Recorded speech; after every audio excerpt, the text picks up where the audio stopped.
আল্লাহ পাকের শুকর আদায় করে। এটা এত বড় একটা গুণ যাকে আল্লাহ রাব্বুল আলামিন কৃতজ্ঞতা স্বীকারকারী অন্তর দিয়েছেন, সে হচ্ছে পৃথিবীর ধনী মানুষ।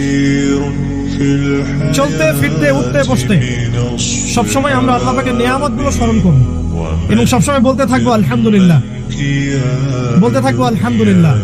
আল্লাহুম্মা লাকাল হামদ হামদান কাসীরান তাইয়িবান মুবারাকান ফীহি কামা ইয়ানবাগী লিজালালি ওয়াজহিক ওয়া আযীমি সুলতানিক। আল্লাহ পাকের শুকরিয়া যে যত বেশি আদায় করবে, আল্লাহ পাক বলেছেন লা ইন শাকারতুম লা আযীদান্নাকুম, তোমরা আমার শুকরিয়া আদায় করো, আমি তোমাদের প্রতি আমার নিয়ামতকে বাড়াই দেব। ওয়া লা ইন কাফারতুম ইন্না আযাবি লাশাদীদ, তোমরা যদি আমার অকৃতজ্ঞ হও জেনে রাখো আমার আযাব বড়ই কঠিন। তো উস্তাদগণ লিখেছেন একজন তালেবে ইলমে অবশ্যই শুকর গুজার অন্তর থাকতে হবে। আমাদের উলামায়ে কেরাম করে কথাটা বারবার বলেন যে কলবুন শাকির, শুকর গুজার, কৃতজ্ঞতা স্বীকার